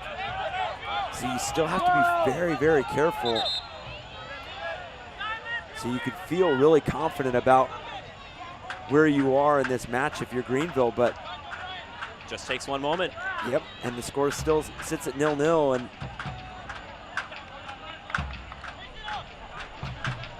well, I had the chance to talk to Darren Sawatsky about his team's composure. If I remember correctly, they have gotten the most wins and points, or at least tied at the top of the table for most points out of a losing position. Down the goal. And I wanted to get Darren's thoughts on how his team stays composed no matter what the circumstances are in a game. We touched base on it a little bit in the first half, and he said that we have a game model and we work hard on it. So it's a culture thing. We know who we are, and we won't change our attitude for anything. Of course, you have to adapt, but there are certain things you don't give up on. Absolutely, and that identity is huge for this team, and that confidence and that belief. Bentley turns off 2 players from Greenville.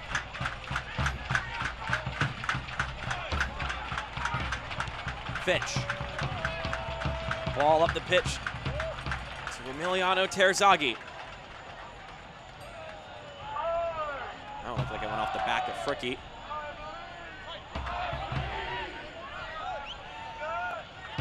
Gavilanes, a lot of time to think here. Able to find Lavovitz out wide. Doesn't have anybody to cross it to yet. Still going. Smart making that run. Now Nico Brown. Pass back to Smart. He'll play it out wide to Smith. Greenville looking to crack through this Richmond block. Have been the aggressors for the majority of this second half, and in many ways were the aggressors in the first half. But like many other things, there's a handful of good reasons why these two teams are at the top of the table, and stubbornness on the defensive end, it's going to be something that helps you get points throughout a season.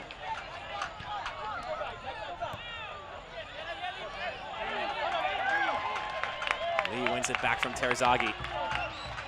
Yeah, and as you mentioned, you talk to any coach and any team, it's the teams that are consistent in both boxes. You can't go outscore opponents yet concede goal after goal. You have to find that consistency, and as you mentioned, there's no surprise that these two teams find themselves at the top of the table in the league. Smith's ball comes in, just too high for Gavilanes, but it will be a Greenville throw. Now it's getting dark enough for those lightsabers to really provide that neon glow. It's like the fan base got a hold of those lightsabers. Trying to give Greenville the energy they need. Gavilanes turning about, tries the cheeky chip over the defender. Wasn't high enough to be out of the reach of Simon Fitch.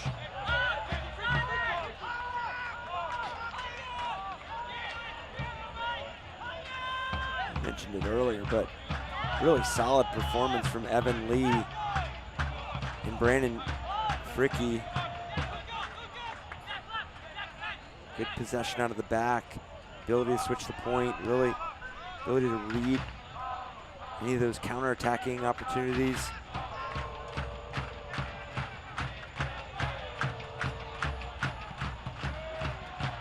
That one hoofed away by Moran.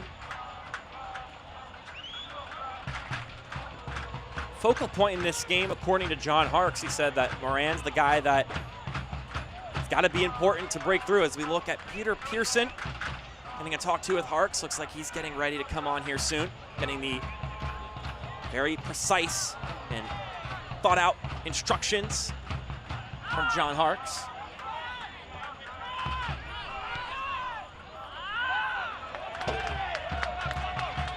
And we talked about throughout that these two teams want 3 points, and I think that's showcased in the substitutions that they've just introduced. Two attacking players that will bring a bit of different look to each other defensively. And I think, you could always see what coaches and teams intend to do in that final 10-15 minute span when you look at the substitutions, whether attacking players, whether that maybe a midfielder that can maybe slow the game down a bit more defensively. But for both these teams, it's been attacking players. Waiting a chance to sub in Peter Pearson. Will definitely provide some of that defensive stability coming in for Don Smart. Just his 7th appearance of the season, Pearson. Of course, those who watched League One last year will be familiar with his contributions with North Carolina FC. Rather common fixture for that side. He's had some struggles with knocks this year. And also tough competition there in the middle of the pitch with the quality that Greenville has. The substitution brought to you by Spinks. So many quality players, and Walker, Coutinho, Gavilanes, Nico Brown, Jesus Ibarra. Haven't seen Venton Evans at all.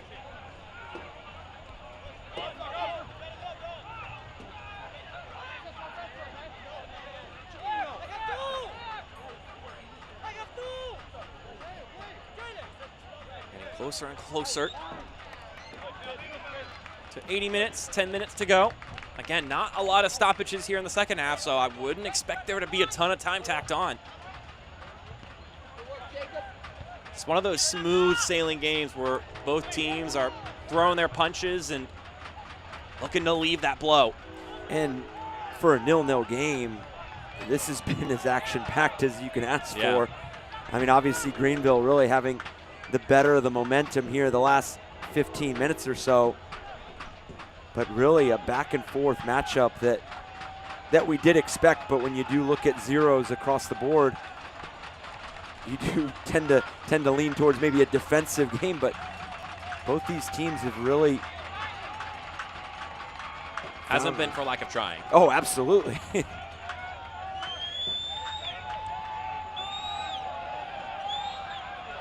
Nico Brown has some room to operate. Threads in the middle, Gavilanes fires. They'll quickly reset for another attack. Polak headed back down. Gavilanes walled off. Coutinho now. It's stuffed on impact. Now Bolaños will launch it up the pitch. He's looking to get Terzaghi in a one-on-one situation. Maybe they watched some of the tape from that Tormenta game and saw some of those individual moments that Tormenta had last time here at Legacy Early College. Looking to employ Bentley and Terzaghi in a similar sense.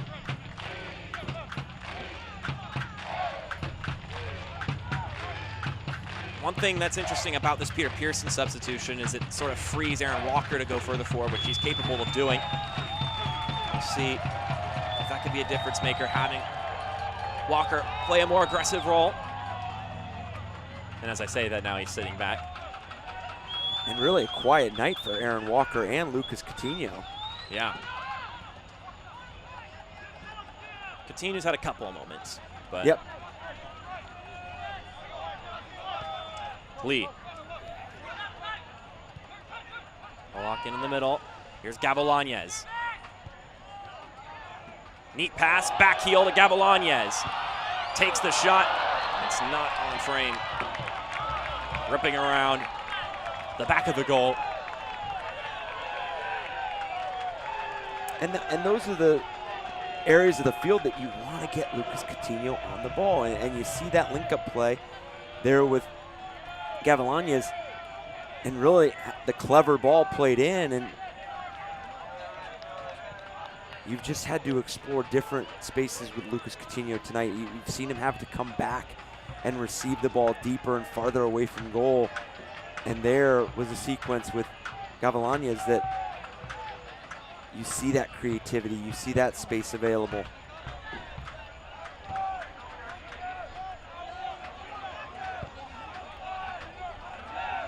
Some tense faces there in the Reedy River Riot. Others still firm with chants in their tongues. Looking to give that last little bit to push for Greenville.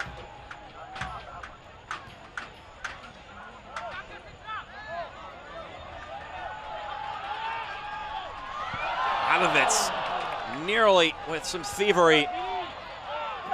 Here's Nico Brown. Taps it back to Aaron Walker. Abovitz nearly making a moment out of that. Just played into a space where it was really tough for Fitzgerald to pick it up, and Labovitz just continued to pressure.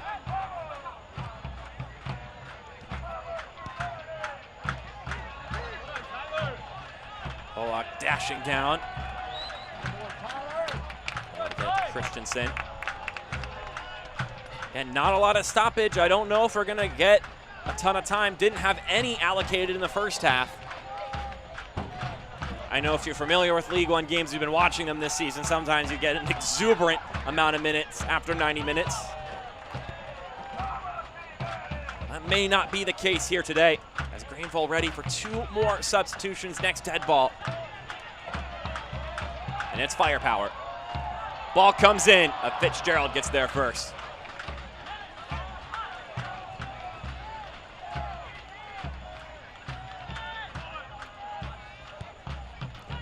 Venton Evans and Jake Keegan getting ready for the home side.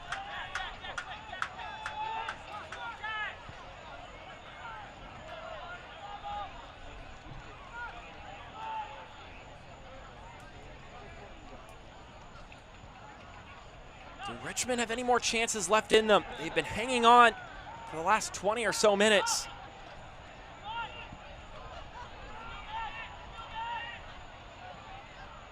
Guys like Terzaghi and Bolaños only need one.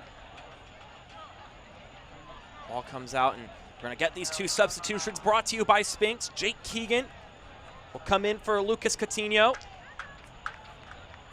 Meanwhile, Venton Evans will slot in for Alan Gabolañez. So reloading that attacking midfield three. What was Ibarra, Gabolañez, and Coutinho is now Brown, Keegan, and Evans. All looking to find that precious moment or to provide it to Jacob Labovitz up top. And they're going to have to find a way to influence this game very quickly because, as you mentioned, I can't imagine too much stoppage time added to this game.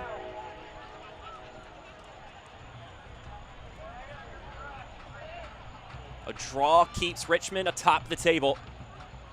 And although I'm sure they are looking for 3 points,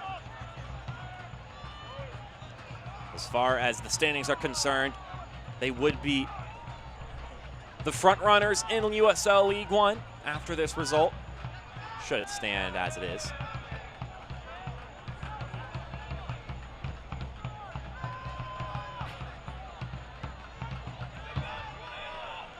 It would end a 3-game winning streak for Richmond. And I guess as well a 2-game losing streak for Greenville, but a win feels a lot nicer to end a losing streak than a draw. Feels bad cutting off a winning streak, I would say. If you get what I mean. Yeah, they just want to add more intrigue to that final matchup on October 15th. Not that there wasn't enough already.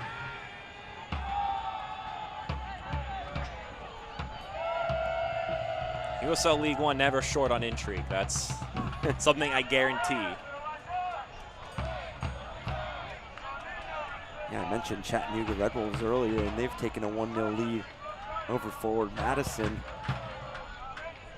So they would put themselves, if this scoreline holds and each team pick up a point, would be 2 points behind Greenville.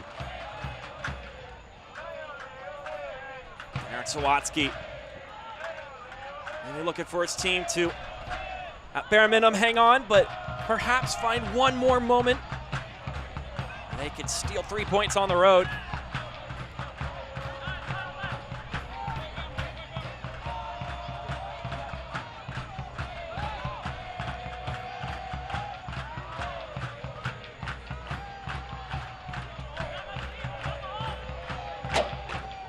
Worth noting in that Chattanooga game, Juan Galindrez the one scoring, and it's another member of that Golden Boot race potentially.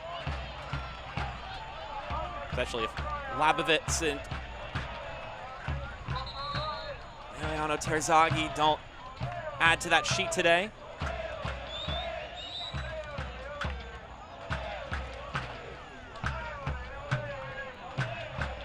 And both of these coaches and these teams have to be pleased on what they've done on the defensive side of the ball.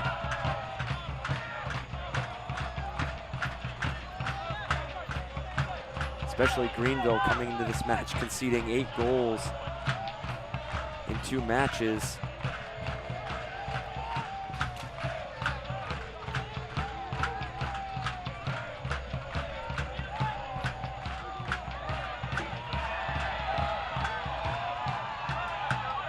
This ball popped up into the air. Booted away. Here's Pearson. Going down the right-hand side, Nico Brown with a stutter. Service comes in the middle, headed down and in! Greenville finding the lead. Venton Evans with the cross, Nico Brown knotting it home. They've been bearing down on it this entire game, and they finally break through. And it's the two substitutes that provide that spark. And what a service from Venton Evans. And what a terrific back post run by Nico Brown. And the patience that Venton Evans shows, not settling for the early service, pulling the ball back, allowing the play to develop even more, and really allowing Nico Brown to separate and find himself wide open far post. What a terrific service, what a terrific finish. It could be a terrific 3 points for the Greenville Triumph. Nico Brown been playing on that right-hand side. Venton Evans comes in, takes that spot from him. I guess he likes it over on the left-hand side. His first goal of the season. It's his second year with Greenville, came in halfway through the year last year with the Triumph, and making his first big impact off the bench this year. And Eric, I didn't think we were going to get a ton of stoppage time, but we're going to get 5 minutes here. Stoppage time brought to you by Engineered Sleep, the best handmade mattresses in town. Visit engineeredsleep.com for better sleep. Not sure anybody is snoozing at the moment, though, in Greenville. And plenty of time for Richmond to find an equalizer. Although this has been a second half that has really seen Greenville really ramp up the energy and the execution and the quality in terms of their services and the quality there.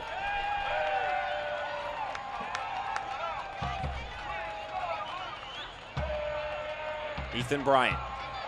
Can Richmond find a response? They've done magic in stoppage time recently with that North Carolina game, scoring twice. So not only drawing it up, but then taking the victory in one fell swoop. Well, you mentioned it earlier. It's a team that has a clear identity and a clear culture in terms of they just continue to sacrifice for each other, and there is going to be no question that they are going to battle through these final few minutes and try to find a goal. Well laid off by Brown. That shot skipping over. Labovitz letting it fly.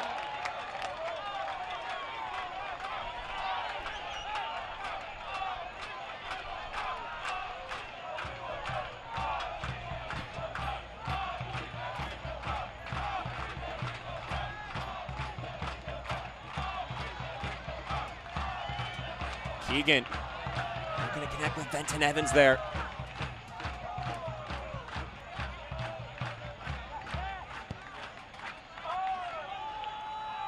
Fitch goes down the pitch, and it's going to be a handball. Emiliano Terzaghi getting his 8th yellow card of the season, which ties him up top in USL League One. Now, how interesting is it, Eric, that in a game where we have two guys who are at the top of the Golden Boot race, that the difference is someone who hasn't scored all season? I mean, but we talked about a little bit of the attention that those two players draw, and they consume so much of the awareness of defenders and opponents that you can create a lot of other space and a lot of other opportunities for players like Nico Brown. And again, that service from Venton Evans. Superb on his part. And here he is. Earns the flag. And the free kick for Greenville.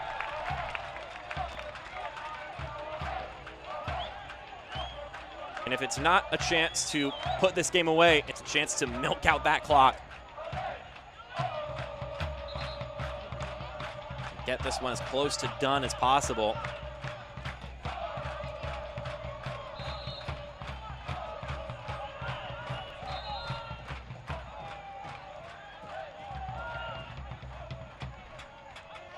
Evans with the assist, guarding it off. It's his 3rd assist of the season. The Jamaican striker turned more winger here with Greenville.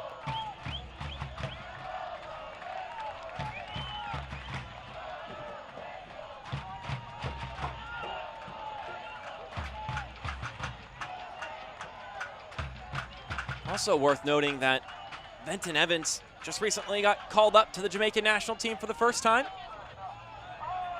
Got a tournament coming up, and he has been given the invite. And now he's got an assist to right off with.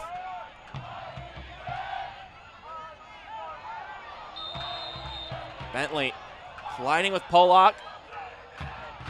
Buckle up, we got a free kick. And it looks like it'll be a yellow card for Tyler Pollock once he's able to get back up on his feet. And this could be exactly what Richmond needs as the time ticks away.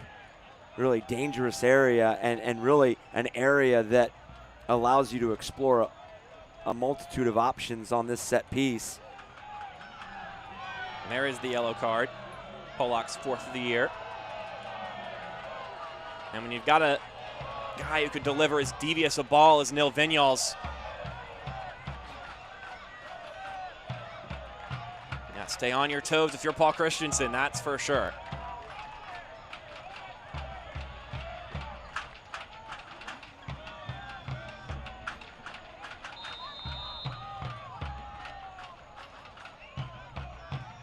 Service comes in, headed on! Looked like Matthew Bentley got his head on it.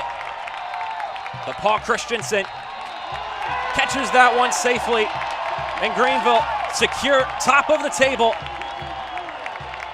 A goal near the end of the game, courtesy of a man who hasn't scored all season in Nico Brown. A beautiful ball from Venton Evans. And the Triumph are back in first place. And now have 2 wins over the Richmond Kickers.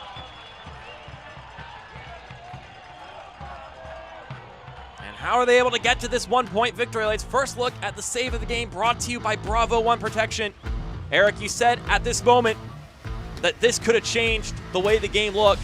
Yeah, fitting that this game ends on that set piece and ends in the hands of Paul Christensen, because that save on Bologna's was just terrific, and it was something that we mentioned in the first half, that if this game and Greenville was able to pick up 3 points, that was going to be one of the main reasons, was that save right there by Paul Christensen, and really shifted momentum, and as you mentioned, prevented a goal but also ignited a lot of momentum.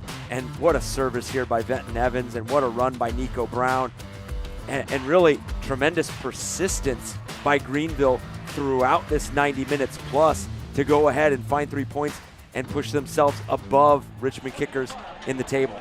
That was your play of the match, brought to you by GSP Airport. We're going to step aside for a moment. We'll have our post-game thoughts right after this break here on ESPN+.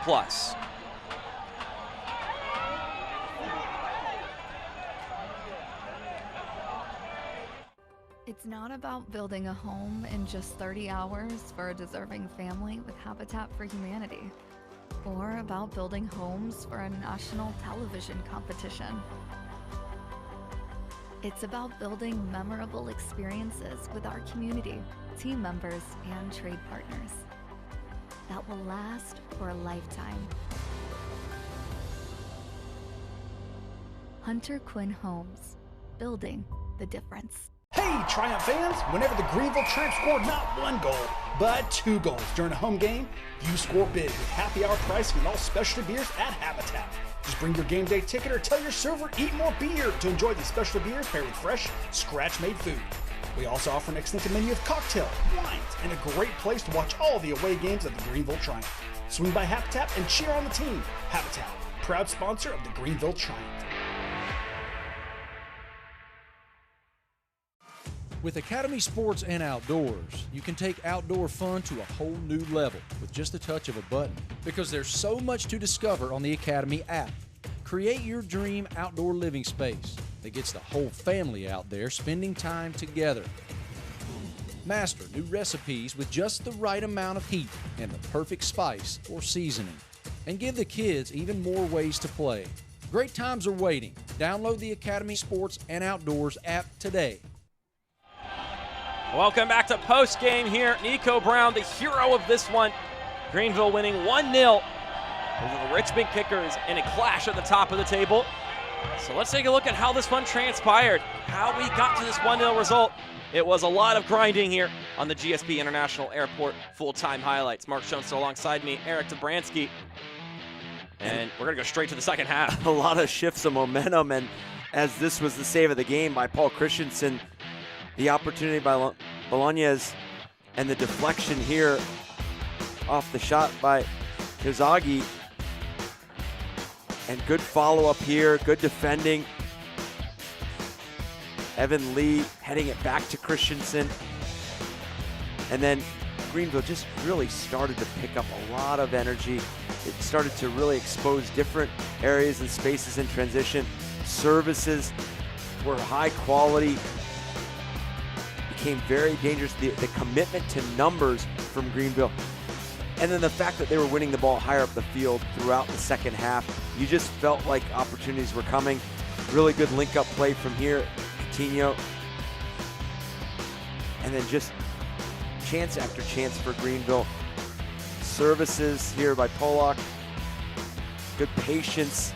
And again, they just, you've seen enough matches where you see teams create this kind of chances and maybe eventually not find one. But Greenville and the patience here by Venton Evans really allowing that run from Nico Brown to develop far post and lifting their team to 3 points. Nico Brown with the header. One could say the finish is strong with this one.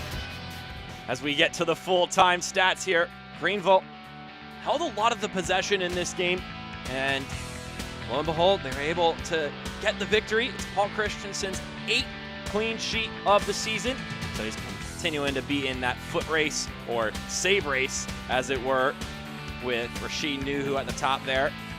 Nuhu, though, might jump ahead of him if they can continue to hold a clean sheet they have going on right now, which you may be able to tune into now that this game is over on ESPN+. You can just tune over to that other game. Omaha and the Hailstorm, Chattanooga and Ford Madison also playing. Lots of fun action to be had.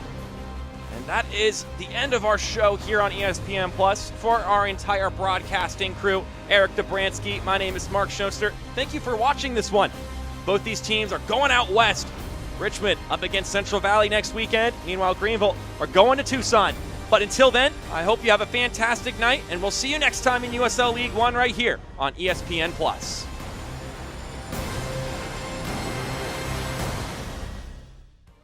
This copyrighted telecast of the United Soccer League League One cannot be retransmitted, rebroadcast, or reproduced without the expressed written consent of the United Soccer League League One.